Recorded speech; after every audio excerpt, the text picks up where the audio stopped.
გამარჯობა, ეს ბიზნეს პარტნიორია თქვენ საქართველოს პირველ არხს უყურებთ. საგარეო ვაჭრობას ზრდის ტრენდს აჩვენებს იანვარ-სექტემბერში სავაჭრო ბრუნვა წლიურად 9%-ზე მეტად გაიზარდა და 18 მილიარდ ნახევარ დოლარს გადააჭარბა.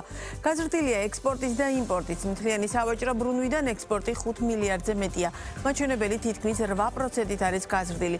იმპორტი კი 10%-იან ზრდას აჩვენებს და 13 მილიარდ 400 მილიონ დოლარს აღწევს. კვლავ მაღალია უარყოფითი სავაჭრო ბრუნვა და 8 მილიარდ დოლარს აღემატება. სავაჭრო პარტნიორ ქვეყნებში თურქეთი ლიდერობს, მეორე პოზიციაზე ამერიკის შეერთებული შტატებია, მესამეზე კი რუსეთი. რაც ეხება სასაქონლო ჯგუფებს, როგორც იმპორტში, ასევე ექსპორტში, მსუბუქი ავტომობილები ლიდერობს.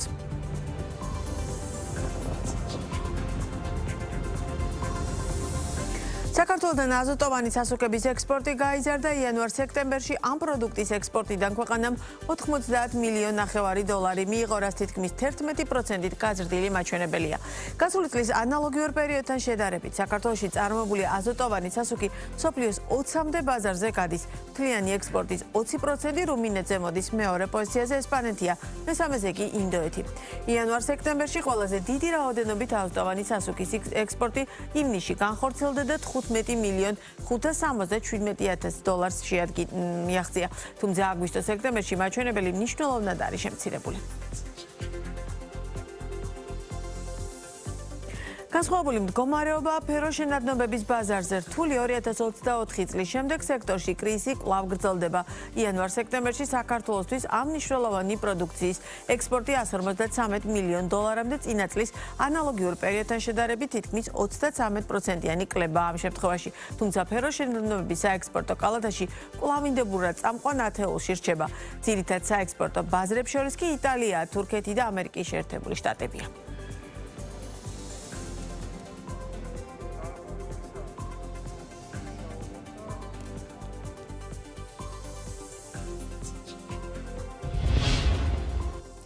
საქართველოს ღვინის ექსპორტიდან იანვარ-სექტემბერში შემოსავალი შეუმცირდა, თუმცა ქვეყნისთვის სტრატეგიული ეს პროდუქტი წმინდა საექსპორტო კალათაში მაინც წამყვან მეორე პოზიციაზეა 190 მილიონი დოლარის შემოსავლით.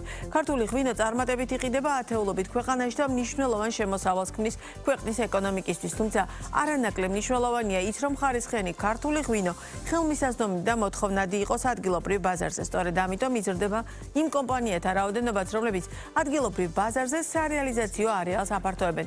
როგორ ასრულებენ ღვინის მწარმოებელი კომპანიები რთველს და როგორია მათი პოზიციონირება ქართულ ბაზარზე, სტუმართან, რთველისის დამფუძნებელთან და დირექტორთან თორნიკე ჭიკაძესთან ერთად ვისაუბრებთ. მოგესალმებით, ძალიან დიდი მადლობა გადაცემაში სტუმრობისთვის. რთველი 2025, ამით დავიწყოთ ჩვენი საუბარი. როგორია სურათი, როგორი შედეგები გვაქვს, რამდენად გაამართლა თქვენ შემთხვევაში მოლოდინმა და როგორ ვისაუბროთ აი მთავარ განაცხადზე, რომ საქართველოშიც მაქსიმალურად ცდილობთ და გააქვთ ყოველ შემთხვევაში ამბიცია და გეგმა, რომ ქართული პროდუქცია არა მხოლოდ ექსპორტზე გავიტაროთ, არამედ საქართველოს აქტიურად გავყიდოთ. მოგესალმებით, მივესალმებით თქვენს მაყურებელს, მადლობა მოწვევისთვის. რთველი არ დაგვისრულებია, მიმდინარეობს კიდევ და ალბათ გაგრძელდება რამოდენიმე კვირა. საკმაოდ გამოწვევებით სავსე რთველი გამოგვივიდა ყველა კომპანიას, ყველა ქართულ მწარმოებელს იქიდან გამომდინარე. უამინდობის. დიახ, საკმაოდ ისეთი კლიმატური პირობები იყო, საკმაოდ რთული წელს, მაგრამ მიუხედავად ამისა მოსავალი იყო საკმაოდ კარგი, შესაბამისად შევძელით, რომ იმ მოსავლიდან მაქსიმალურად აგვერჩია ხარისხიანი პროდუქცია, რაც აუცილებელია ხარისხიანი შემდგომ ღვინის წარმოებისათვის. გადავდივართ ახლა დასავლეთის მხარეს, დაგვჭა დასავლეთის ურძენი მისაღები კომპანიებს და ვფიქრობთ ამასაც წარმატებით ჩავხურავთ. ზოგადად თველში ესეთი გამოწვევები ხდება, აქ არ არის ესეთი 100%-იანი კანონზომიერება, რომ რომელიმე წელს არ იქნება, უბრალოდ შევეჩვიეთ ამას და შესაბამისად ვუდგებით შემდგომ. ხო, თუმცა ის ოქტომბრის ბოლოსკენ რო კახეთში რთველი არ არის მორჩენილი, ცოტა უცნაურია ამ ნაწილში და სწორედ ეს არის დავუშვათ თავარი გამოწვევა ალბათ თავად ამ კომპანიებისთვისაც და მათ შორის მეღვინეებისთვისაც. კი ბატონო, ეს კომპანიებისთვის გამოწვევა, მევენახეებისთვისაც, მაგრამ ეს ესეთი დარგია, სადაც ესეთი სახის გამოწვევებს ვერ გამორიცხავს ვერავინ, ვერც მეწარმე, ვერც მევენახე, ვერც სახელმწიფო, აქ უბრალოდ კომპლექსური მუშაობაა შემდგომ საჭიროდ, რაც წელს გაკეთდა საკმაოდ, მე ვფიქრობ, ორგანიზებულად, რომ არც მევენახეები დარჩენილიყვნენ უყურადღებოდ და არც მეწარმეები. თუმცა იყო გარკვეული კითხვები, იმის გათვალისწინებით და შეფერხებებიც, იმის გათვალისწინებით სწორედ უამინდობა, რადგან ახსენეთ, რომ ბოლომ ვერ ხერხდებოდა სრულად ჩაბარება დაუშვათ მევენახეთა პროდუქციის და ამაზე ღვინის ეროვნულ სააგენტომ გააკეთა განცხადებაც, რომ რეალურად სწორედ ის ფაქტორი იყო მთავარი განმაპირობებელი, რომელიც თქვენ ახლა ახსენეთ, თუ იყო დაუშვათ სუბიექტური ფაქტორებიც ან არასწორი ბიუროკრატიული მექანიზმი, რომელსაც შეეძლო ხელი შეეშალა დაუშვათ მევენახეებისთვის. მე ვფიქრობ, რომ ჩვენი სუბიექტური აზრია, რომ წელს მაქსიმალური გააკეთა სახელმწიფო მევენახეებისთვის, რომ მათი ხურძენი არ დარჩენილიყო ჩაუბარებელი. კი ბატონო. და მაქსიმალური ნაბიჯები გადაიდგა. მეორე საკითხია, რა როგორ შეფერხდა, ეს არის პროცესი, რაღაცა ფერხდება, რაღაცა უკეთ მიდის, როდესაც თვის 60% გააქვს უამინდო ფიზიკურად, რა თქმა უნდა, მე ყველაფერზე ეწყო, მაგრამ მაინც საკმაოდ კარგად მოახერხეს დაბინავება, ჩვენი აზრია, მაქსიმალური ყურადღება მიექცათ მევენახეებს. კი ბატონო, წელს იყო რთველი, სადაც რეალურად სახელმწიფო მიიღო გადაწყვეტილება, რომ განსაკუთრებით კახეთის ნაწილში ყველაფერი არ დაფინანსებული იყო და პრაქტიკულად შეიძლება ითქვას, რომ არაფერი არ დაფინანსებული იყო, სუბსიდირებას გულისხმობ. რაც თავად მე ამ სექტორში მომუშავე კომპანიებისთვის და მათთვის, მათ შორის ვინც აქ წლების განმავლობაში ამ სექტორში ხართ, ყოველ შემთხვევაში თქვენი კოლეგებისგან მუდმივად მომისმენია, რომ სუბსიდირება მაინც და მაინც არ არის კარგი ამ დარგის განვითარებისთვის, თუმცა ამას ჰქონდა სოციალური ფაქტორი და შესაბამისად სუბსიდირებას წლების განმავლობაში სახელმწიფო ახორციელებდა. თქვენ თავად როგორ შეხვდით ამ გადაწყვეტილებას და როგორია თქვენი შეფასება, რამდენად სწორი იყო ნაბიჯი სახელმწიფოს მხრიდან, რომ დაუშვათ წელს სუბსიდირება იმ ფორმით, როგორითაც ის არსებობდა მთელი ამ წლების განმავლობაში, გაეუქმებინა კახეთის მხარეში, განსხვავებით რაჭისგან. ნახეთ როგორ არის ზოგადად ნებისმიერი სახის სუბსიდირება არ შეიძლება იყოს ყოველწლიური. სუბსიდირებები ხდება, რომ გარკვეული სახით, გარკვეულ პერიოდში მიეხმარო დარგს. ის, რომ სახელმწიფო გამოდის ეტაპობრივად სუბსიდირებიდან, ეს ერთის მხრივ კარგია, ჩვენც ვეთანხმებით, იმიტომ რომ როდესღაც ალბათ ბაზარმა უნდა დაარეგულიროს ფასი, რომ იყოს სამომავლოდ ჯანსაღი წარმოება, სწორი წარმოება და არ იყოს მიბმული წლიდან წლამდე სახელმწიფოს ჩარევაზე, ხომ? აქედან გამომდინარე, ეს ნაბიჯები გადასადგმელი იყო, რას გამოიწვევს, ჯერ არავინ არ ვიცით, გარკვეული სახით პროდუქცია გაძვირდა, ამას გავიგებთ უკვე შემომდევნო თვეებში, უკვე ახალი წლიდან, როდესაც ახალი მოსავლით გაკეთებულ ღვინოებს ჩაუშვებთ წარმოებაში, აქედან გამომდინარე, ესეთ დარგია, სადაც გარკვეული იმპულსები დაჭირდება, ალბათ შემდგომში დაკორექტირება ამ ნაბიჯებს ისევ მოუწევს სახელმწიფოს, რომ გარკვეული სახით ჩაერთოს. ეს ცოცხალი პროცესია, რომელიც მიბმული არის კონკურენციაზე, სამეზობლოზე, მდგომარეობაზე, ამიტომ ამ ეტაპზე ვთვლი, რომ სუბსიდიიდან უნდა გამოსულიყო. ძალიან კარგი განაცხადია, ბევრ ფაქტორზეა დამოკიდებული, ახლა თქვენ ამბობთ, მათ შორის დაასახელეთ სამეზობლო რეგიონი და ყველა ფაქტორი, რომელიც ჩვენთვის ესეთია პრობლემურია.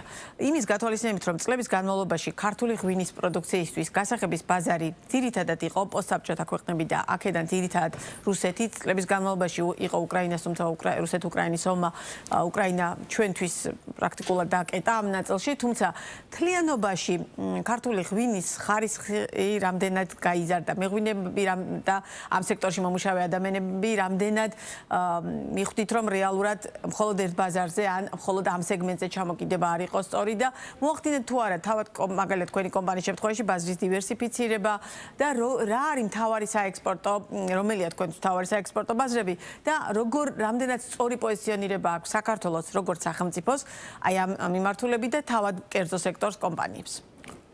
მიუხედავად იმისა, რომ ჩვენ ვცდილობთ, რომ გქონდეს მაქსიმალური დივერსიფიკაცია, ზოგადად ღვინის ბაზარზე ხარისხიანი პროდუქტის მოთხოვნა გაიზარდა.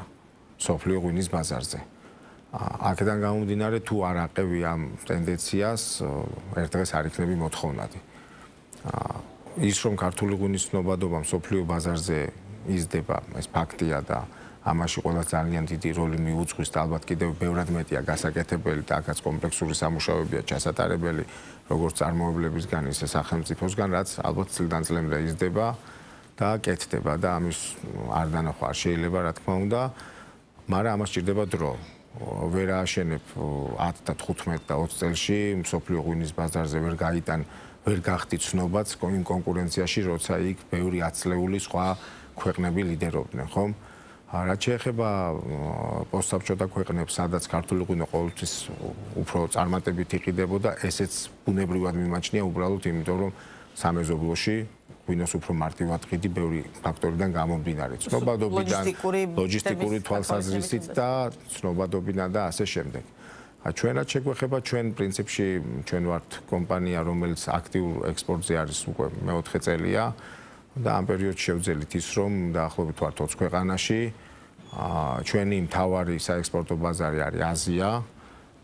საინტერესო. ჩინეთი, კორეა, იაპონია, შემდგომ არის ევროპული ქვეყნები, აქ უკვე ლიდერობს ჩვენთვის პოლონეთი და ნუ რა თქმა უნდა პოსტსაბჭოთა ქვეყნებიც, მაგრამ არც ერთ ქვეყანაზე არ ვართ დამოკიდებული დაახლოებით 20%-ზე მეტი. აქედან გამომდინარე, ამიტომაც მუშაობთ და ჩვენი მთლიანი გუნდი მუშაობს იმაზე, რომ ყავდეს ბევრი პარტნიორი იყოს ბევრ ქვეყანაში, რომ მაქსიმალურად ის რისკები, რაც არის დამოკიდებულებას რაც ეხება, იყოს გადაზღვეული. როგორ მოახერხეთ ჩინეთში, რადგან ახსენეთ, ასეთ ბაზრებზე შესვლა, საქართველოს ჩინეთის ელჩი იყო რაღაც გარკვეული პერიოდის წინ ჩვენს ეთერში და მან თქვა, რომ აი როგორც სულ მცირე რაღაც ერთი კონკრეტული პროვინციის ათვისებაც რომ მოხერხდესო, ქართული კომპანიების ტურისტული იქნება თუ დაუშვათ იგივე ღვინის თუ სხვადასხვა პროდუქციის წარმოებლების მხრიდან, რეალურად წარმოიდგინეთ რამხელა შემოსავალი გექნებოდა. რამდენად ადვილია ჩინურ ბაზარზე შესვლა და რამდენად რეალურ შესვლაზეა ლაპარაკი თუ უბრალოდ მხოლოდ რამდენიმე ათეულ ბოთლზე? ნახეთ, ძართული მიმართულებაა ზოგადად აზია და ჩინეთი და ჭირდება წლების მუშაობა.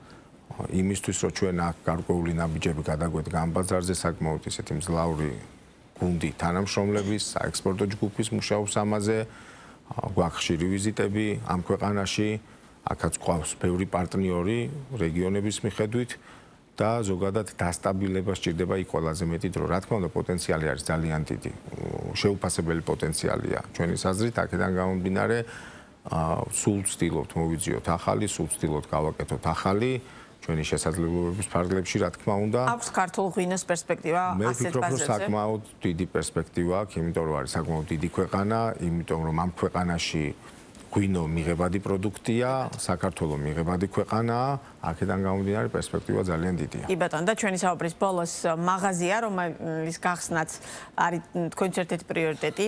რეალურად თუ შეგიძლიათ გითხრათ, როგორ რა დავუშვათ ფუნქციურად როგორი ტიპის იქნება ეს მაღაზია და რატომ მიიღეთ გადაწყვეტილება, რომ მაინც ამ ნაწილშიც დავუშვათ იაქტიუროთ, როცა დავუშვათ ექსპორტზე ამხელა პოტენციალია ქართულ ღვინოს და ასეთი აქცენტი გაქვთ გაკეთებული. ზოგადად ჩვენი ბრენდი საქართველოს ბაზარზე არის საკმაოდ წარმატებულად წარმოდგენილი რთველისი და თავიდანვე კომპანიამ ჩათვალა, რომ ეს ბრენდი რომ ყოფილიყო წარმატებული თუნდაც საექსპორტო ბაზრებზე, ჯერ საკუთარ ქვეყანას უნდა გაეცნო, ჯერ შემოსულმა სტუმარმა უნდა ნახოს იქ სადაც იწარმოები, რომ პრეტენზია ჰქონდეს იმაზე, რომ იყო მსოფლიო ბრენდი ქართულ ღვინოში. ჩვენ ეს მიზანი თავიდანვე გვქონდა, დღეს ალბათ დაახლოებით ქსელური მარკეტების 50%-ს მოვიცავთ უკვე, ხორეკა სექტორში საკმაოდ ისეთ წარმატებულად ვართ წარმოდგენილი. ერთის კუთხით ეს ჩვენთვის სტიმულია, რომ მაქსიმალურად ხარისხზე ვიყოთ ორიენტირებული, იმიტომ რომ განსაკუთრებით შიდა ბაზარი და ვარქვათ ქართველი მომხმარებელი არ გვაპატიებს იმას, რომ ჩვენ არ გქონდეს ხარისხიანი პროდუქცია და რა თქმა უნდა შემდგომ უკვე ექსპორტზე გავდივართ თამამად. ჩვენ ეს რაც აქტივობა გავაკეთეთ, ეს არის ჩვენი შოურუმი, ესე რომ ვთქვათ, ჩვენი სახლი, ჩვენი პარტნიორებისთვის, ჩვენი სტუმრებისთვის, სადაც იქნება რთველის სრული ასორტიმენტი წარმოდგენილი, სადაც იქნება ესე რომ ვთქვათ, სახლი. რაღაც ერთგვარი ტურისტული დატვირთვაც აქვს? კი ბატონო, ნაწილობრივ ეს იქნება სახლი ჩვენი პარტნიორებისთვის, ჩვენი მეგობრებისთვის, სადაც შეიძლება მოვიდნენ. ტერიტორიულად სად იქნება განთავსებული? ეს არის განთავსებული სასტუმრო შერატონ მეტეხი პალასში, მის ტერიტორიაზე და დანარჩენი, მაგრამ ეს არის ფორმატი, სადაც ზოგადად არის რთველის მეგობრებთან ერთად. ანუ რთველის პროდუქციასთან ვიზიტორებს და სტუმრებთანაც აქტიურ შეხებაში იქნება კომპანია. აქედან გამომდინარე, ვფიქრობთ, რომ ეს მიმართულებაც საინტერესოა, დავაკვირდებით, მომავალში შევხედავთ რა გზას დაადგება. რატომ აირჩიეთ სასტუმრო აი ამ დავუშვათ ამ კონცეფციისთვის? ეს არის ერთ-ერთი წარმატებული და კარგი სასტუმრო, რომელთანაც ჩვენ საკმაოდ წარმატებულად პარტნიორობთ, საკმაოდ ესეთი მეგობრული და კარგი ურთიერთობები გვაქვს და ეს იყო ორმხრივი გადაწყვეტილება, მათი სურვილიც, ჩვენი მოტივაციაც, რომ რაღაც საერთო შეიძლება დავუშვათ ახალ ობიექტსაც ველოდოთ ამ ნაწილში საქართველოში? შეიძლება, კი. ჯერ ეს დაკვირვების პროცესი გვექნება, რამდენად საინტერესო იქნება ეს შიდა მომხმარებლისთვის, ქართული ბაზრისთვის და მე ვიფიქრებთ რა თქმა უნდა. კი ბატონო, ძალიან დიდი მადლობა, წარმატებებს გისურვებთ და სიამოვნებით გიმასპინძლებთ ბიზნეს პარტნიორის სხვა გადაცემებში. თორნიკე ჭიკაძე საუბრობდა. თბილისი აბრეშუმის გზის ფორუმის მასპინძლობისთვის ემზადება რიგით მეხუთე საიუბილეო ფორუმი 22-23 ოქტომბერს გაიმართება. ღონისძიებას მაღალი რანგის პოლიტიკური პირები, ბიზნეს სექტორისა და საერთაშორისო ორგანიზაციების წარმომადგენლები, წამყვანი გლობალური კომპანიებისა და საერთაშორისო საფინანსო ინსტიტუტების ხელმძღვანელები და საერთაშორისო რანგის ექსპერტები დაესწრებიან. გაიმართება პანელური სესიები და B2B შეხვედრები. კონკრეტულად როგორი გეგმები და მოლოდინია წლევანდელ ფორუმთან მიმართებაში, სტუმართან ეკონომიკისა და მდგრადი განვითარების მინისტრის ახლა დანიშნულ მოადგილესთან თამარ იოსელიანთან ერთად ვისაუბრებთ. მოგესალმებით, ძალიან დიდი მადლობა გადაცემაში ჩართვისთვის. ძალიან დიდი მადლობა პირველ რიგში, რომ მინისტრის მოადგილე სულ რამდენიმე დღეა რაც დაინიშნეთ და პირველი ეთერი სწორედ ჩვენთან გაქვთ. ჩვენ ძალიან აქტიურად თანამშრომლობდით, როდესაც თქვენ იყავით საზღვაო სააგენტოს ხელმძღვანელი და იმედს ვიტოვებ, რომ ამჯერადაც ძალიან წარმატებული თანამშრომლობა გვექნება. თავდაპირველად აუცილებლად მინდა კითხო თვითონ ფორუმთან დაკავშირებით, რადგან ძალიან დიდი მოლოდინი და ინტერესია ის მეხუთედ იმართება ამჯერად და გარკვეულწილად ძალიან ესე წარმომადგენლობით ფორუმს წარმომადგენლობით ღონისძიებას ველოდებით. ამიტომ დეტალებს ველით თქვენგან რას ველით 22-23 ოქტომბერს. მოგესალმებით, მაია, მივესალმებით თქვენს მაყურებელს, ძალიან დიდი მადლობა გადაცემაში მოწვევისთვის და თემით დაინტერესებისთვის. როგორც თქვენთვის ცნობილია, საიუბილეო თარიღი გვაქვს, თბილისის აბრეშუმის გზის ფორუმი დამკვიდრებულია როგორც მაღალი დონის საერთაშორისო პლატფორმა, როგორც სხვადასხვა ქვეყნის მთავრობებს შორის დიალოგისთვის, ასევე სახელმწიფოებს, საერთაშორისო ორგანიზაციებს და ბიზნესს შორის მრავალმხრივი ურთიერთობისთვის. ზოგადად საქართველოს ჩართულობა ამ პროექტში ზრდის ცხადია სავაჭრო ეკონომიკურ კავშირებს და ხელს უწყობს დამატებით პოტენციალურ ინვესტორების მოზიდვას. შესაბამისად, ჩვენ სადისკუსიო სესიებსა და ასე ვთქვათ, მოდერატორებს თბას გაუწევენ მსოფლიოს წამყვანი მედიების ცნობილი საერთაშორისო აღიარებული წარმომადგენლები, როგორც მოგეხსენებათ, ფორუმზე 2000-ზე მეტი მონაწილე შეიკრიბება და სულ რამდენიმე დღე დარჩა ფორუმის გახსნამდე და შესაბამისად ჩვენ ველოდებით როგორც სახელმწიფოს მეთაურებს, ასევე დარგობრივ მინისტრებს, აღმასრულებელ ხელმძღვანელებს, ბიზნესის წარმომადგენლებს, საერთაშორისო ორგანიზაციებს და რა თქმა უნდა, მაღალი დონის ექსპერტებს. ეს ინკლუზიური გარემო გადას ხელს შეუწყობს პირდაპირ დიალოგს როგორც პოლიტიკოსებსა და ასევე ბიზნესის ლიდერებს შორის და ასევე შესაძლებლობებს შექმნის საჯარო კერძო პარტნიორობის და ახალი ალიანსებისთვის. ზოგადად ფორუმი ქმნის ასე ვთქვათ შეუდარებელ პლატფორმას სექტორებს შორის თანამშრომლობისთვის. ეს არის ვაჭრობის, ტრანსპორტის, ენერგეტიკის, ციფრულ ეკონომიკისა და ასე ვთქვათ ფინანსებში აღმოსავლეთისა და დასავლეთის განვითარებული და განვითარებადი ეკონომიკების საჯარო და კერძო სექტორების ერთობლივი მონაწილეობით.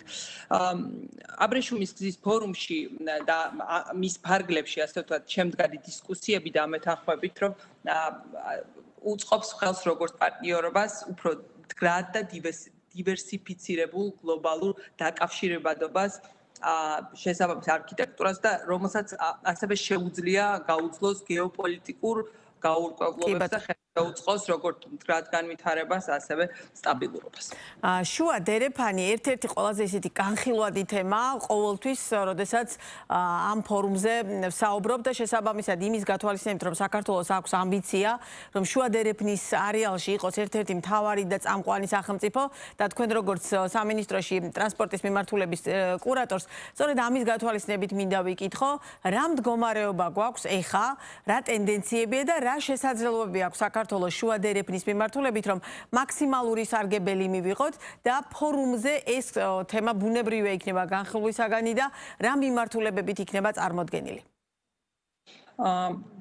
ზოგადად საქართველოს აქვს შესაძლებლობა კიდევ უფრო განამტკიცოს თავისი როგორც სატრანსპორტო ჰაბის როლი და შუადერეფანი დამეთანხმებით რომ არის მეტად მიმზიდველი და კონკურენტულანი არის განსაკუთრებით იმ ქვეყნებისთვის რომლებიც ჩართულები არიან ვაჭრობაში აზიასა და ევროპას შორის.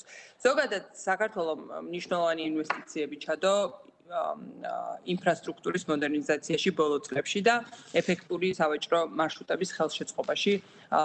შესაბამისად, შუადერეფანი საქართველოს გავლით სწრაფად იქცევა ტრადიციული მარშრუტების სტაბილურ და უსაფრთხო ალტერნატივად.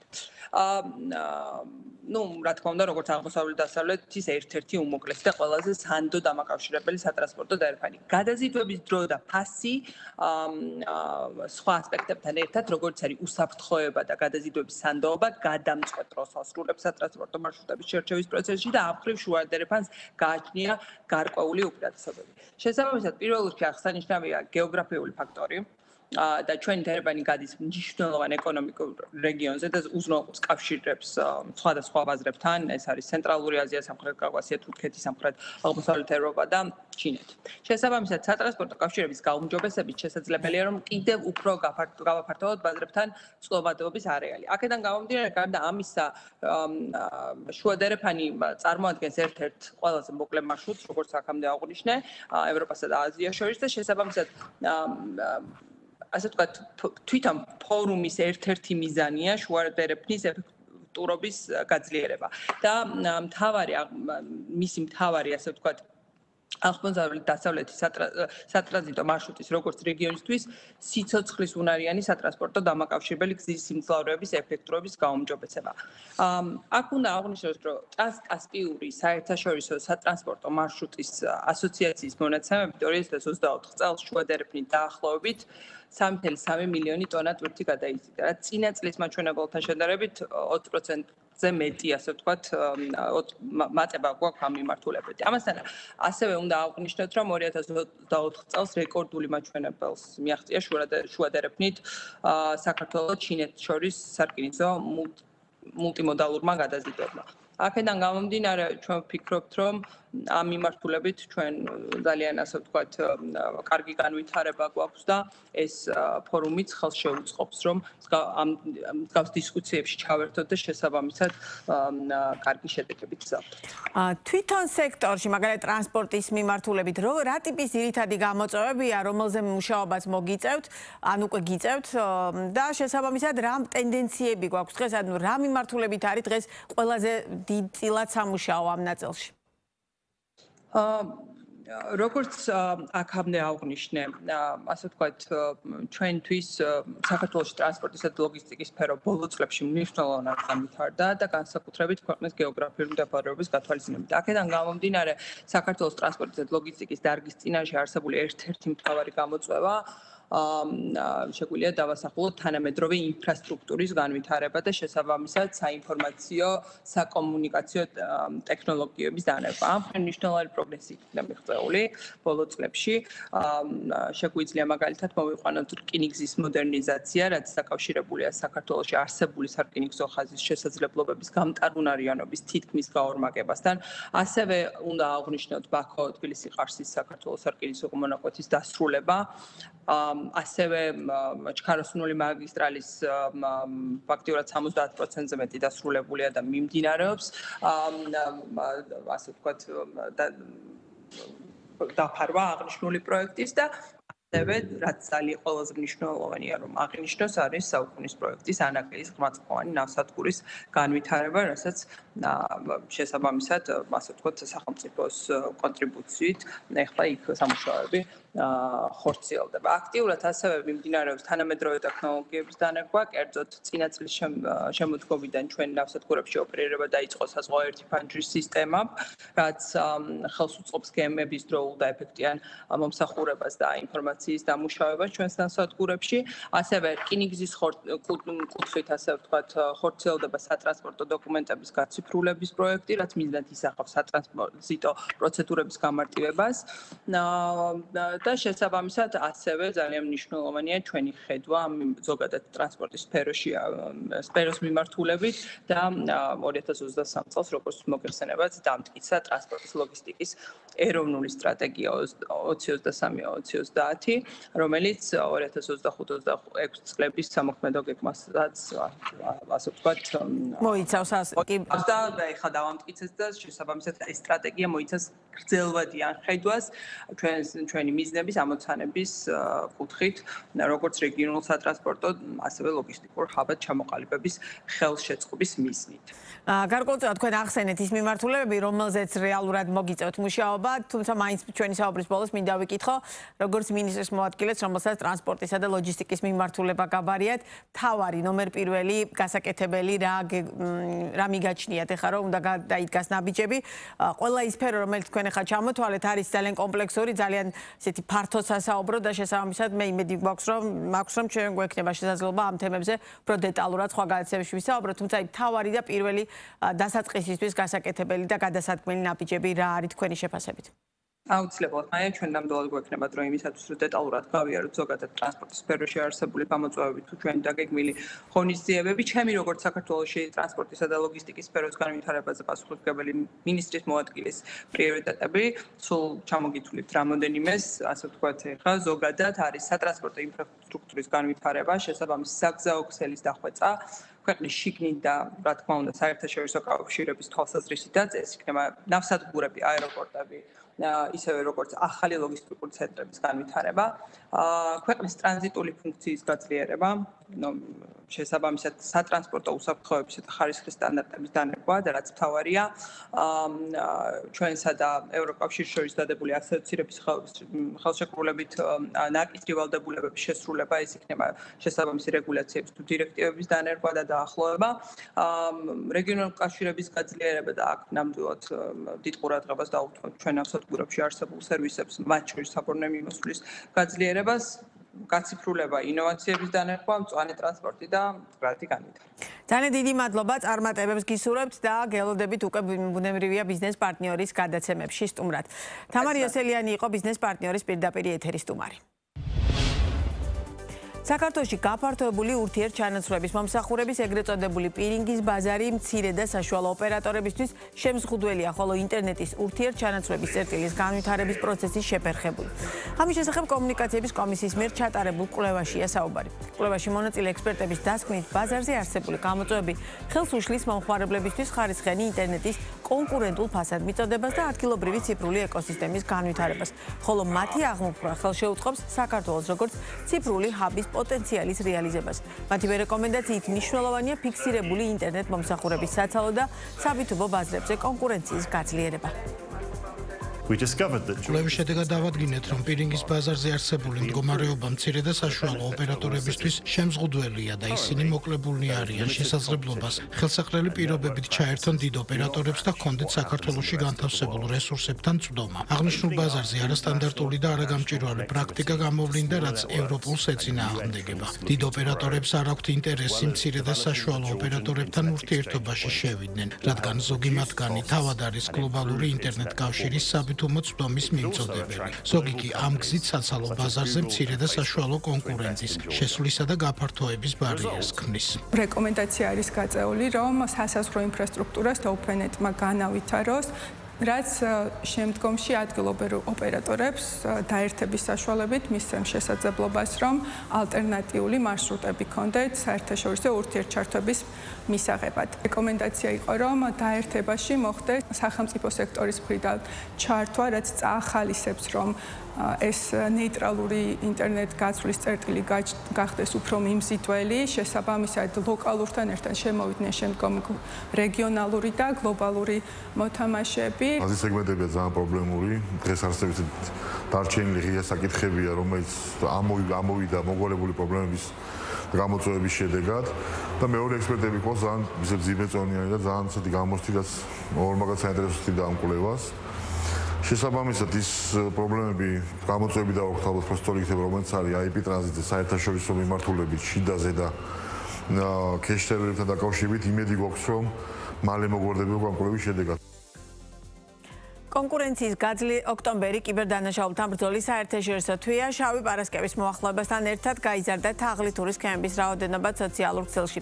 ფიშინგი, ჰაკერული თავდასხმები, ვირუსული პროგრამები, ონლაინ თაღლითობები და ახლა უკვე ეგრეთ წოდებული deepfake-ები, რომელიც ხელოვნური ინტელექტის მიერ დაგენერირებულ გამოსახულებებს და ხმოვან манипуляციებს მოიცავს. ეს სწორედ იმ ყველაზე გავრცელებულ კიბერ თავდასხმების შემონათვალია, რომელსაც ყოველდღიურ ცხოვრებაში ხვდებით. ამ საკითხთან დაკავშირებითაც თბილისში კონფერენცია გაიმართა, სადაც ისაუბრეს ყველა არსებულ გამოწვევასა და თავდაცვის გზებზე. ძალიან ჭირს იმისი განსხვავება უკვე დღეს, სად არის ხელოვნური ინტელექტით შექმნილი ეს ვირტუალური იმიჯი და სად არის ნამდვილი ადამიანი და ეს არის ერთ-ერთი ახალი სცენარი, რომლის გავრცელების შედეგად ზიანის შესახებ ჩვენ ჯერ არ ვიცით, მაგრამ ძალიან საყურადღებოა. ჩვენ ამას ვახსენებთ, რომ ტექნოლოგიების გამოყენებასთან ერთად აუცილებლად გვახსოვდეს, რომ არსებობს კიბერსაფრთხე და ამისი პრევენცია არის დაფიქრდება. ის 20-30 წამი არსებით მნიშვნელობას არ უქმნის მოხმარებელს, მაგრამ ძალიან დიდი რისკებისგან აზღვევს. ახალი ტექნოლოგიები, უმაღლესი სტანდარტები და წარმოების მასშტაბი. ბაკურციხეში კახეთის სტრატეგიულ გზაგასაყარზე ახალი საბრენდე ღვინის ქარხანა ამოქმედა. პირველი ეტაპის საინვესტიციო ღირებულება 20 მილიონ ევროს აღწევს და ქარხნის ინფრასტრუქტურა გათვლილია როგორც დიდი მოცულობის წარმოებაზე, ისე პროდუქტის ხარისხის მაქსიმალურ კონტროლზე. დისტილაციის უნიკალური სისტემა კი დღეში 130 ტონა ღვინის წარმოებას უზრუნველყოფს. პროექტის მეორე ეტაპზე დაგეგმილია ღვინის მუზეუმის აშენება, რომელიც ქართული მეღვინეობის ისტორიის წარმოსაჩენად მოეწყობა.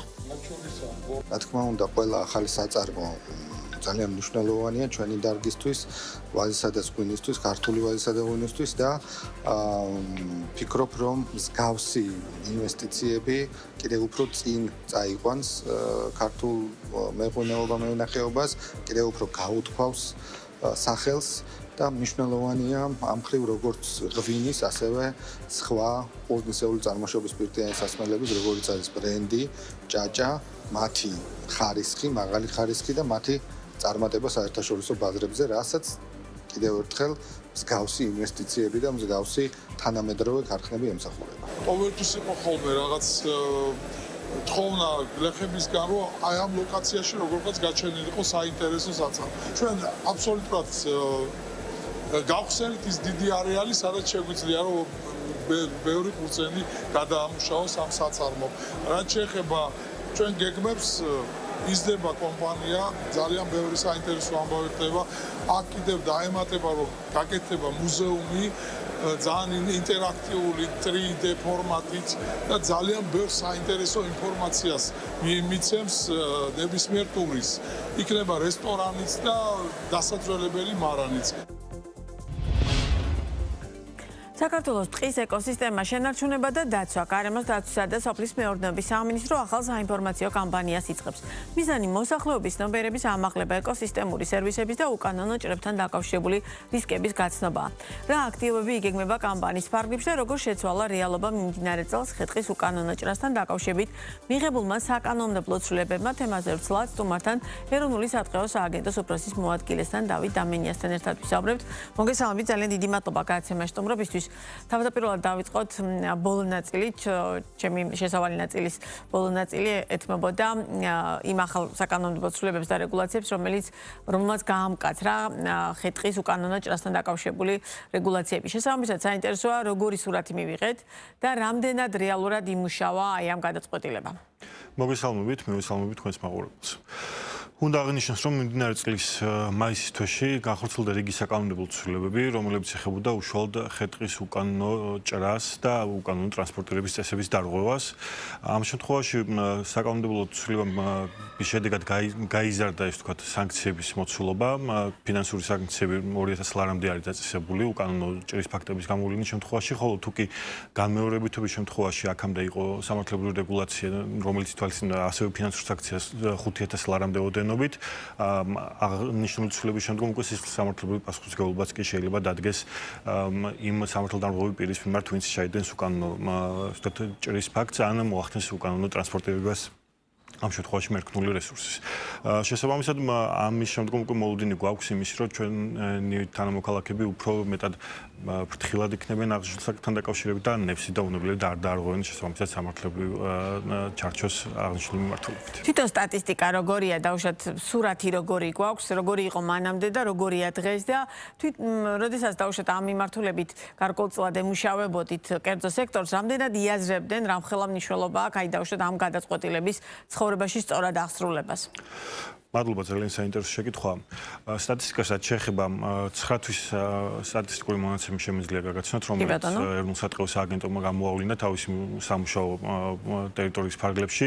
516 ფაქტი იქნა გამოვლენილი 9 თვის განმავლობაში, აქედან 455 ფაქტი არის უშუალოდ ხე-ტყის უკანონო ჭრა და მისი უკანონო ტრანსპორტირება ასევე.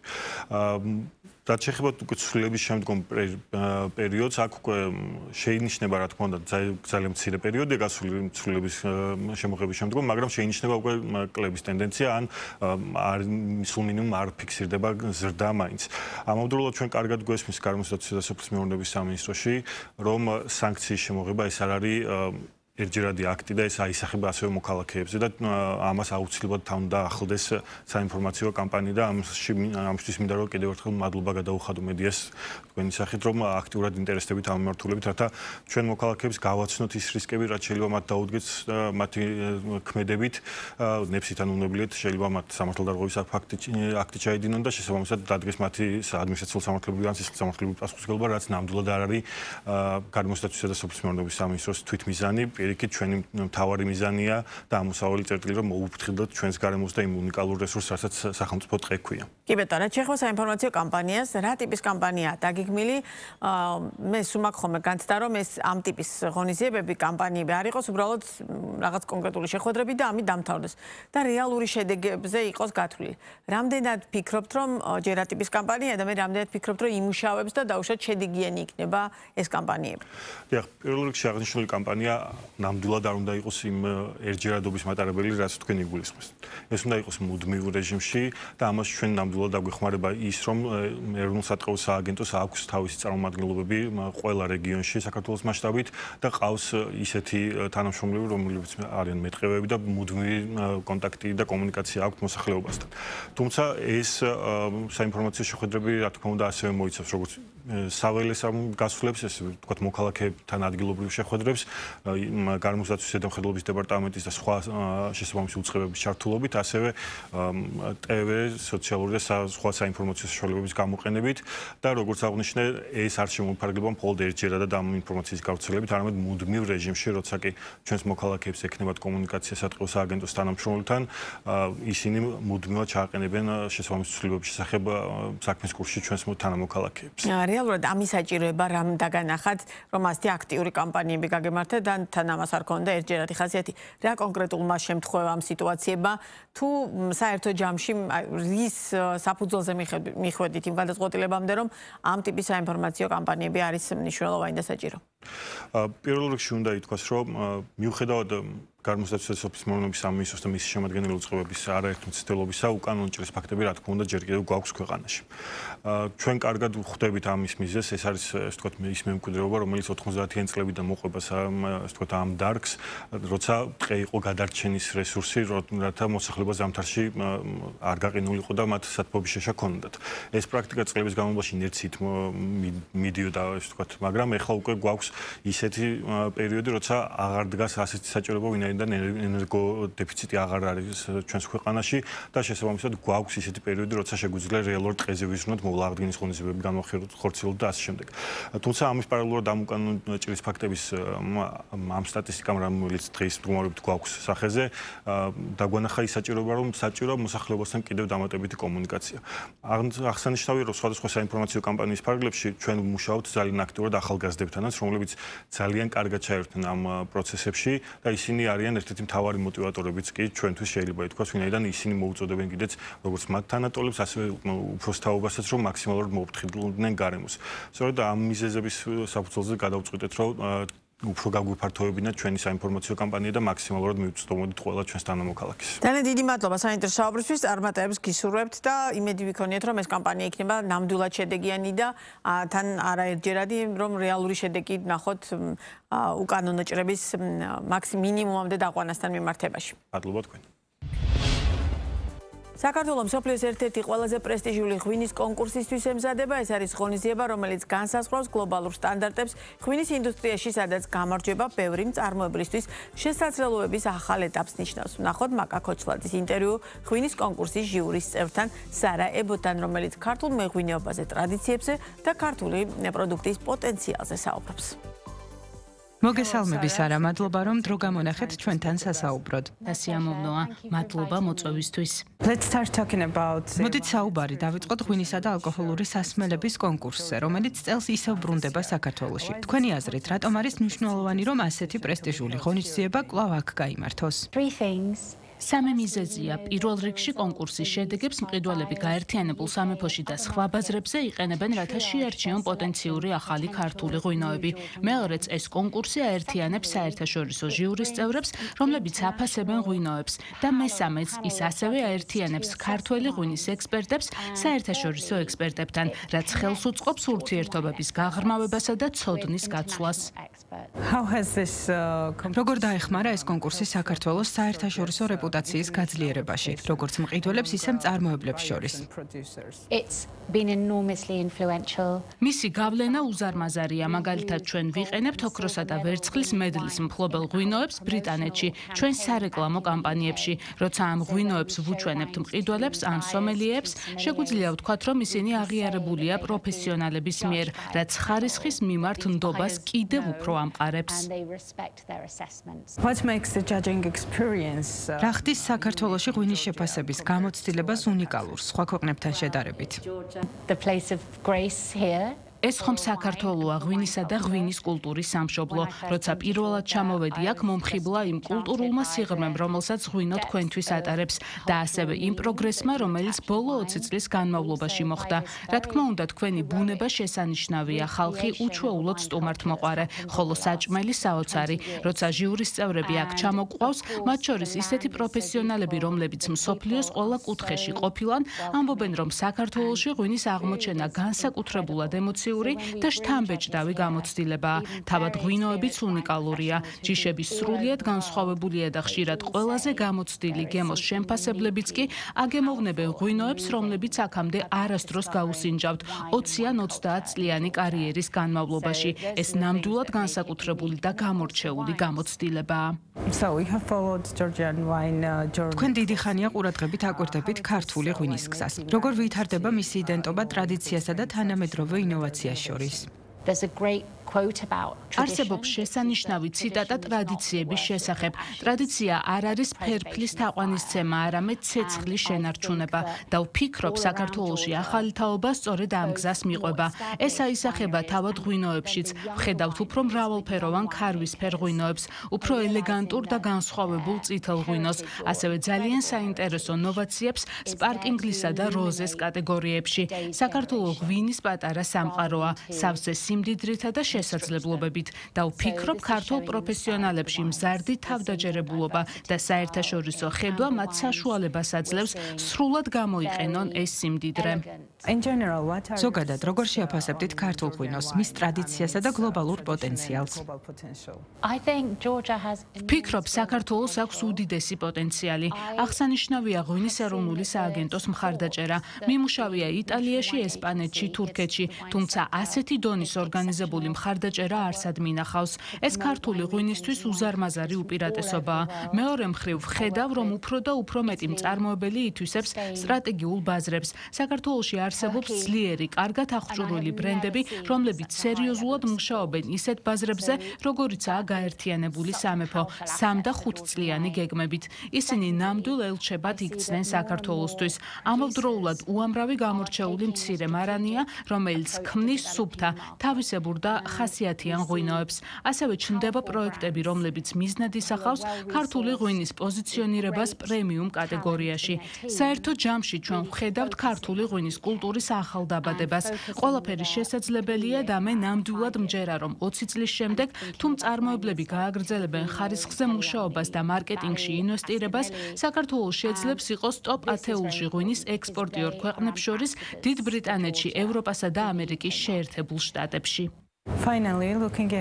და ბოლოს უნდა გკითხოთ რა სელით IWSC 2026-ისგან. რა განსაზღვრავს ქართული ღვინის მომავალს და რა გაძლევთ ყველაზე მეტ ოპტიმიზმს მისი გლობალური პოტენციალის მიმართ?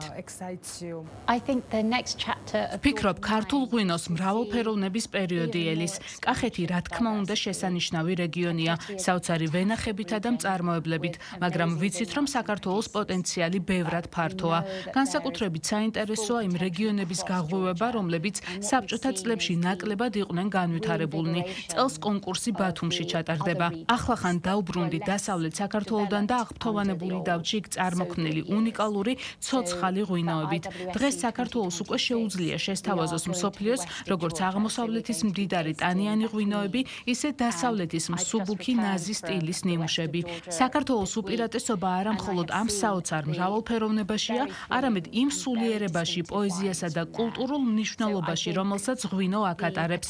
ეს ნამდვილი საჩუქარია მთლიანი ღვინის სამყაროსთვის და როცა ეს ორი ელემენტი მრავალფეროვნება და სული ერთიანდება, საქართველოს პოტენციალი უსაზღვრო ხდება. სასიამოვნო იყო თქვენთან საუბარი. მადლობა და წარმატებებს გისურვებთ. დიდი მადლობა. ასეთი იყო ბიზნეს პარტნიორი დღეს. მე და თქვენ ერთმანეთს უკვე ხვალ შევხვდებით. მშვიდობიანი დღე, ნახვამდის.